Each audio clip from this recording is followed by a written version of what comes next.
There is a moment that comes in a woman's life, a quiet encounter in front of a mirror. It is not a casual glance.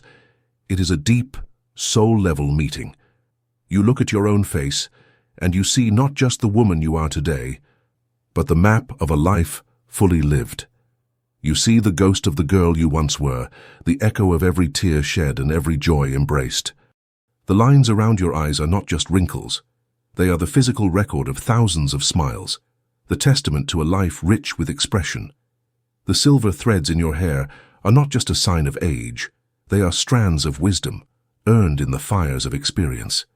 For a moment, standing there in the quiet of your own presence, you can feel a sense of profound pride in the journey, in the woman you have become. But then, a quiet, cold question, planted there by a world obsessed with the fleeting blossom of youth, begins to whisper from the corners of your mind. Does anyone else see the beauty in this map? Or do they only see that it is old? This is the silent pain of the mature woman, a culturally induced wound that makes her question her own value. It is the fear of becoming invisible, of having your rich, complex story erased and replaced by a single dismissive label: age. It is the fear that in the eyes of a man, you are no longer a possibility for the future, but only a relic of the past. For years, you may have been taught to fight this battle, an unwinnable war against time itself. A war fought with expensive creams as shields and hollow promises of age reversal as weapons. A war where the enemy is your own natural, beautiful evolution. The psychological cost of this battle is immense. It is a state of constant vigilance against your own reflection, a quiet self-betrayal, where you learn to apologize for the very life that has made you who you are. You hide the photographs that show your lines. You learn the angles that soften the evidence of your years. You spend your precious energy not on living, but on the exhausting performance of pretending not to have lived as long and as deeply as you have. But I am here to tell you that I signed a peace treaty with time. I laid down my arms. I stopped fighting that war. I changed only one thing, not on my skin but in my soul. A single profound shift in perspective that changed not only how I saw myself, but how the world and how he saw me.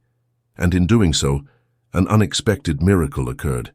He started to see my soul, not my age. This is the story of that one change. It is not about a beauty secret. It is about a soul secret. It is a lesson in how to stop hiding the sacred pages of your story and instead begin to read them aloud, with reverence and with pride. It is the journey of discovering that your history is not your liability, but the source of a timeless, unshakable, and profoundly magnetic power. Before you can understand the one change that liberates you, you must first fully acknowledge the prison you have been living in. It is a cage with no visible bars, a prison whose walls are built of whispers, expectations, and the relentless, unspoken cultural belief in a woman's expiration date. From a very young age, a woman is taught a dangerous equation. Her value is intrinsically and inextricably tied to her youth. Her beauty, her desirability, her very relevance in the romantic world are presented as a currency with a tragically short lifespan. This is not just a casual idea. It is one of the most pervasive and insidious forms of psychological conditioning in our society. It is a tool of control. By convincing a woman that her most valuable asset is fleeting and beyond her control, the culture keeps her in a state of perpetual insecurity. An insecure woman is a compliant woman, a better consumer of products that promise to stop time, and a more willing participant in relationships where she must perform for validation lest her time run out. This conditioning creates an invisible cage around a woman's soul. The bars of this cage are forged in the stories we are told. Think of the romantic heroines of our most beloved films and books. They are almost always in the first bloom of life, their stories centered around a choice that will define the rest of their future. The older woman, if she appears at all, is rarely the object of profound, passionate desire. She is the wise and often asexual mentor, the quirky side character, or the bitter villain. She is a supporting character in the story of youth, not the protagonist of her own epic. The walls of the cage are reinforced daily by the language of the world around us. They are built from the billions of dollars spent on an anti-aging industry, a term that frames the natural process of a woman's life as a disease to be fought, a war to be waged against her own biology. The language is one of combat. We fight wrinkles, erase age spots, combat sagging skin. We are taught to see the evidence of our own lives as an enemy to be vanquished. The backhanded compliment, "You look so good for your age," one becomes a verbal pat on the head, a reminder that you are being graded on a curve, an exception to the rule of your own decline. But the most tragic and powerful aspect of this invisible cage is that, over time, the door is left wide open, yet we refuse to leave. We become our own jailers. We internalize the merciless gaze of the world and begin to look at ourselves with the same critical, unforgiving eyes. This is the moment of quiet, profound self-betrayal. It is the moment you look in the mirror, and your first thought is not of the wisdom in your eyes, but of the lines around them. It is the moment you hide a photograph because you think you look old, deleting the evidence of a joyful, authentic moment because it did not meet the standards of the cage. It is the moment you begin to apologize in 1,000 subtle ways for the very life you have lived. This self-betrayal seeps into our choices. We may date men who are emotionally immature, unconsciously believing we are running out of options and must take what we can get. We may stay silent in a meeting, fearing that our ideas will be dismissed as outdated. We may stop wearing the clothes that bring us joy, because we've been told they are no longer age-appropriate. Each of these small acts is a concession to the cage. Each one is a bar we place in front of our own soul. In this state, you cannot be truly seen by a man for your soul, because you are no longer truly seeing it yourself. You are seeing a caricature, a cultural ghost, a woman whose greatest crime is the audacious act of living, breathing, and continuing to become. To change how he sees you, you must first change how you see yourself. You must stage a quiet rebellion, not against your age, but against the cage. You must begin the sacred work of dismantling it, bar by invisible bar. So what was the one single change that reversed this entire dynamic? It was not a new beauty regimen, not a change in wardrobe, not a different way of speaking to men. It was a revolution that took place in the quiet of my own soul. The one thing I changed was my relationship with my own history. I stopped seeing my past, my wrinkles, my scars as flaws to be hidden, and started seeing them as chapters in a rich, epic, and sacred story. I began to embody my own history with pride. For years I, like so many women, had been trying to present myself to the world as a flawless statue. A statue is beautiful, yes, but it is also cold, perfect, and unchanging. It is a monument to an idealized past. A statue cannot show vulnerability, it cannot show growth, it cannot show the beautiful, messy evidence of a life fully lived. In trying to be this perfect, ageless thing, I was hiding the very parts of me that were the most interesting, the most real, the most profoundly human. I was hiding the map of my life, ashamed of the very roads that had led me to where I stood. The profound shift occurred when I chose to stop being the statue and embrace the truth of what I really was. A rich and complex tapestry. A tapestry is not meant to be flawless. Its beauty lies in its texture, in the complexity of its weave. It is woven with threads of brilliant gold from moments of pure joy, but also with threads of deep indigo from nights of sorrow. It has threads that are frayed from battles won and lost. It has knots where life forced a change of direction. To hide these threads, to pretend they do not exist, is to present a pale and incomplete version of the whole masterpiece. This is the one thing. It is the conscious choice to stop apologizing for your own story. It is the moment you look at the lines around your eyes and see not just age, but the thousands of times you have laughed with your whole being. It is the moment you look at a scar, whether physical or emotional, and see not a flaw but a testament to your own resilience, a story of survival. It is the moment you speak of your divorce not as a failure, but as a graduation. You stop hiding the evidence of your life and begin to see it as your sacred text, the source of your deepest wisdom. When you make this shift, your entire energetic signature changes. You are no longer broadcasting the subtle frequency of shame or apology. You are no longer a woman at war with her own past. Instead, you begin to radiate an unshakable, grounded presence, the presence of a woman who has nothing to hide, a woman who is at peace with the totality of who she is and the life she has lived. This energy is profoundly rare, and it is this energy that creates the foundation for the most powerful form of attraction, an attraction based not on the illusion of perfection, but on the undeniable beauty of a whole and authentic soul. But why is this internal shift so powerfully magnetic? Why does a man's soul respond so deeply to a woman who stops hiding and starts embodying her own history? The answer lies in a psychological truth that our youth-obsessed culture has completely forgotten. A mature soul is not seeking a blank page. It is seeking a rich and complex story that resonates with its own. A young man may be captivated by the thrill of potential, by the unmarked beauty of a life not yet lived. But a man who has lived, who has his own scars, his own complexities, and his own history, is drawn to something far more substantial. His soul, what Jung might call his anima, is no longer searching for a simple reflection of youthful fantasy. It is searching for depth, for substance, for a resonance that can only come from a soul that has been shaped, weathered, and burnished by the beautiful and often brutal process of life. This is where your history becomes your greatest asset. Your scars, your past heartbreaks, your hard-won resilience, these are not liabilities, they are proof.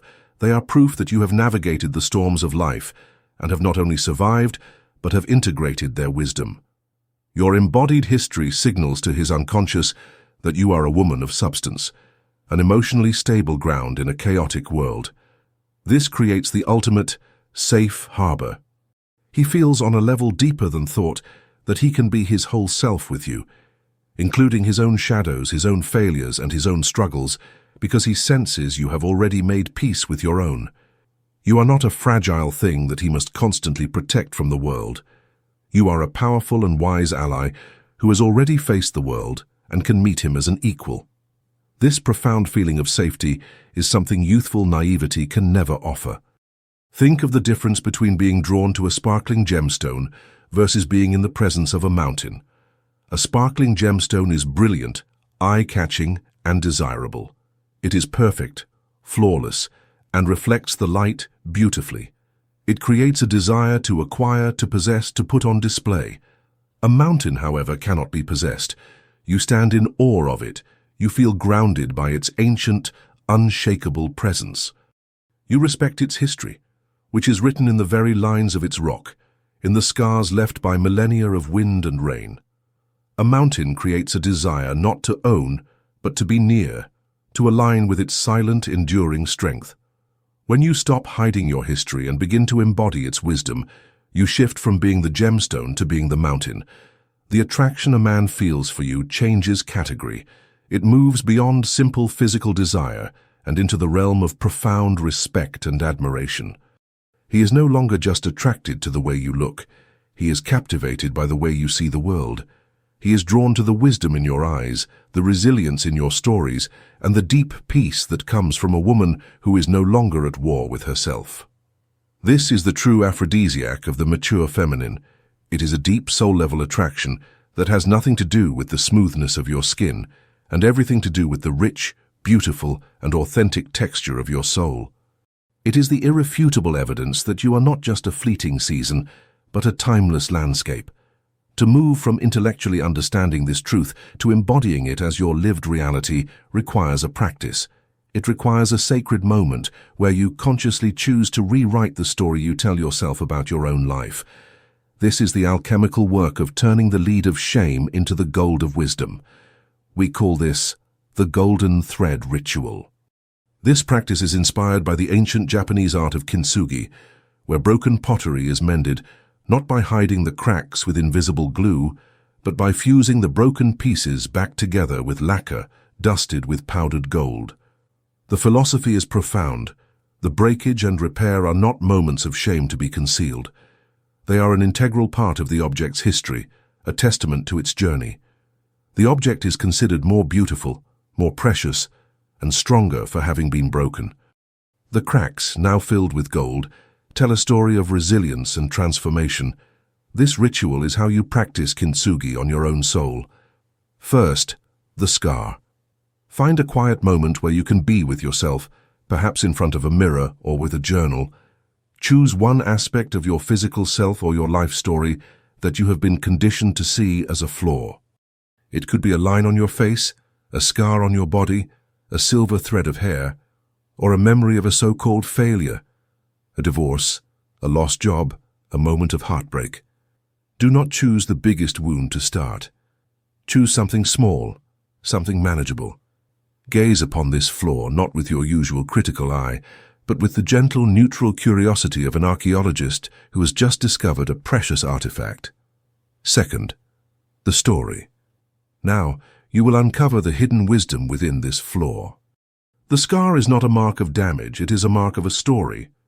In your journal or in quiet reflection, begin to excavate that story. Ask the scar with reverence.